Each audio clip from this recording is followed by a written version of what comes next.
Hoy vamos a hablar de un tema que cada día pega más fuerte en esta era digital. ¿Por qué la vigilancia totalitaria, esos sistemas gigantescos con los que los gobiernos te monitorean y recolectan datos de todo, no es tan inofensiva como muchos creen? Ya sabes el típico argumento, que me vean, total, no tengo nada que esconder.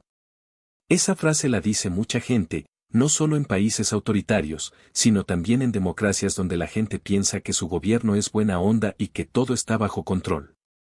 Hoy quiero cuestionar eso, con ejemplos reales, para mostrar cómo estos sistemas pueden volverse en contra de todos, desde delincuentes comunes hasta rivales o hasta potencias extranjeras. Vamos a centrarnos en las debilidades humanas que hacen que estas tecnologías sean peligrosas y te voy a explicar por qué esto no pasa solo en lugares lejanos, es un riesgo en cualquier parte, incluido Occidente. Para que se entienda clarito, miremos a Rusia, que es un caso extremo y muy actual. Rusia se ha armado uno de los estados de vigilancia más grandes del planeta, cámaras con reconocimiento facial por todos lados en ciudades como Moscú, te obligan a registrar todo, desde transacciones bancarias hasta cada viaje en colectivo, y hasta tienen apps pensadas para monitorearte al 100%. El gobierno lo vende como, para mantener el orden y agarrar a los delincuentes, pero la realidad es otra, con tanta corrupción y sueldos bajos entre los que manejan esos datos, todo se convierte en un mercado libre. No es ciencia ficción, está pasando ahorita mismo, y demuestra cómo el no tengo nada que esconder se transforma rapidito en no tengo dónde esconderme cuando los datos se filtran. Primero, desarmemos ese argumento del no tengo nada que esconder. Suena lógico a primera vista, si eres una persona decente, ¿qué te importa que te filmen, te rastreen o una app sepa cada paso que das? La idea es que solo atrapan a los malos. Pero el problema es esos sistemas no solo recolectan datos, los guardan en bases de datos enormes. Y una vez que están ahí, son vulnerables. No por hackers de película, sino por cosas bien terrenales, corrupción, flojera, ganas de hacer plata fácil. En cualquier burocracia grande, sobre todo si no rinde cuentas a la gente, los empleados que manejan esa info suelen estar mal pagados, estresados o tentados por un billetito extra.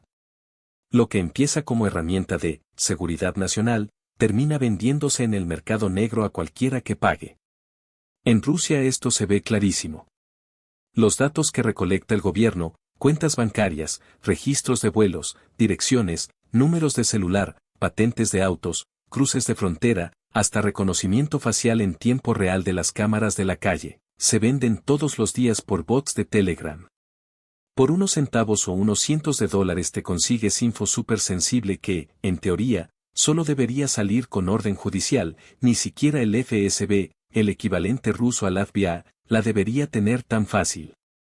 Pero como el sistema está podrido de corrupción, cualquier empleado de bajo rango la vende por pedacitos. Por ejemplo, un perfil completo de cualquier ciudadano, con sus movimientos por geolocalización o tarjetas, lo consigues por menos de $500. O sea, un acosador, un estafador o hasta un competidor de negocios te puede conocer la vida entera sin esfuerzo. Y esto no es teoría, pasa en la práctica. En muchos países arman redes de vigilancia masivas, cámaras con reconocimiento facial, apps que te siguen la ubicación, los mensajes, las compras, hasta cuando entras a un hotel. El pretexto es vigilar a disidentes o delincuentes. Pero todo depende de miles de empleados de bajo nivel, analistas, oficiales, contratistas, que tienen acceso a esa data. Si ganan un sueldo modesto mientras ven a sus jefes viviendo como reyes, se arma el resentimiento. Y en ambientes corruptos, vender datos se vuelve el trabajito extra. Por unos cientos de dólares cualquiera se compra tu historial bancario, tus viajes, tus llamadas o donde estás en este momento. No es invento. Pasa en lugares donde las filtraciones son pan de cada día. Rusia tiene ejemplos bien fuertes de cómo esto se les devuelve. Acuérdense del caso de Alexei Navalny. En 2020, su equipo junto al periodista Christo Grozev destapó un grupo secreto del FSB que lo envenenó. ¿Cómo? Comprando manifiestos de pasajeros filtrados de vuelos que Navalny había tomado durante años. Cruzaron nombres que se repetían en los mismos trayectos y después compraron direcciones, teléfonos y datos laborales en bases negras. Ni espías ni hackers caros, la corrupción lo hizo todo. Esos supuestos agentes top secret tenían sus datos a la venta como si fueran baratijas. Igual pasó con espías rusos en Europa, los descubrieron porque sus pasaportes tenían números seguidos, una flojera burocrática, y esos registros se filtraron o vendieron, dejando al descubierto redes enteras. Otro caso que da escalofríos, los asesinatos de altos mandos militares rusos en Moscú durante el conflicto con Ucrania. La inteligencia ucraniana no bombardeaba al azar, usaban métodos precisos, como scooters que explotaban justo cuando pasaba un general específico. ¿Cómo sabían la dirección de su casa, su rutina diaria y que no tenía guardaespaldas? Gracias a los mismos datos de vigilancia rusos, cámaras, geolocalización de celulares, escuchas, que se habían filtrado o comprado. La herramienta para controlar a la gente terminó armando al enemigo. Y no solo los peces gordos están en riesgo, rusos comunes sufren también. Esposos celosos compran datos de ubicación para seguir a sus parejas, estafadores usan historiales de transacciones para timar y hasta ladrones comunes se compran direcciones para asaltar casas. Hasta las apps que obliga el gobierno muestran el problema. En Rusia han hablado de cosas como Messenger Max, una app de comunicación segura que promocionan para uso militar, pero los mismos oficiales advierten que no la usen en el frente porque los datos terminan en manos del enemigo. ¿Por qué? Porque los mismos insiders mal pagados que manejan el sistema venden el acceso. Un analista principal de la Base Nacional de Reclutamiento Militar Electrónico, que tiene datos de todos los ciudadanos, gana como 100.000 rublos al mes, unos $1.000. Con un sobornito chico ya te entrega todo. Oficiales juniors del FSB ganan aún menos, como $800, y manejan datos de todo el mundo, incluyendo de los poderosos. Ven los autos de lujo y las mansiones de sus jefes y piensan, ¿por qué no vendo un poquito de info por fuera? Ahora dirás, eso pasa en dictaduras corruptas como Rusia, en Occidente es distinto, tenemos controles y equilibrios. ¿Seguro? Hasta en democracias desarrolladas hay filtraciones todo el tiempo. Equifax en Estados Unidos dejó expuestos los datos de 147 millones de personas en 2017, no por corrupción sino por seguridad pésima. Los hackers aprovecharon huecos y esa info terminó en la dark web. En Europa hay leyes estrictas como el GDPR, pero al final dependen de personas y las filtraciones siguen pasando.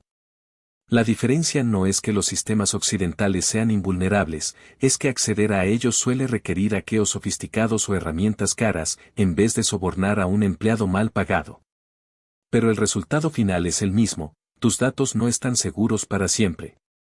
Y el caso de Rusia muestra lo rápido que se pudre todo cuando la rendición de cuentas se va al carajo, algo que puede pasar en cualquier lado si la política prioriza el control sobre los derechos. Y lo peor, los gobiernos cambian.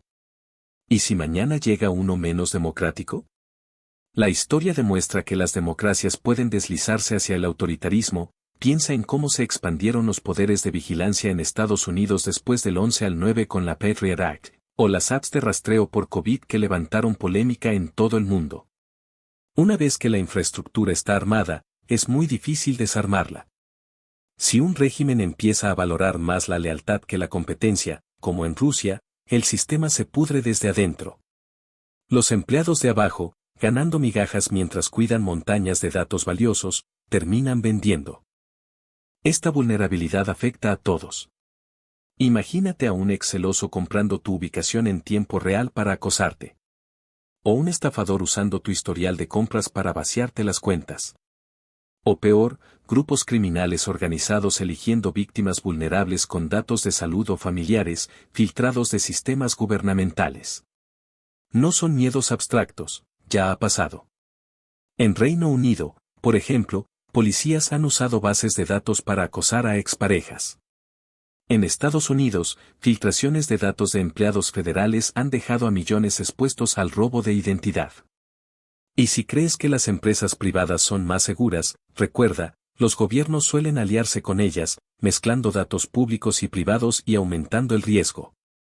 En Rusia esto es clarísimo, Yandex, el Google ruso, está integrado con la vigilancia estatal, así que las filtraciones son todavía más grandes. Entonces, ¿por qué importa si no tienes nada que esconder. Porque la privacidad no se trata de ocultar crímenes, se trata de proteger tu libertad.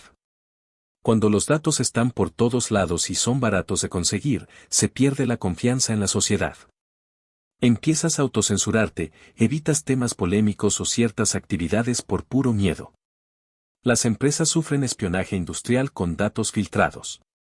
Y a nivel social, permite discriminación, algoritmos entrenados con datos sesgados pueden marcar a gente inocente como riesgo, por raza, religión o ideas políticas. En resumen, la vigilancia totalitaria no es inofensiva porque no es a prueba de todo.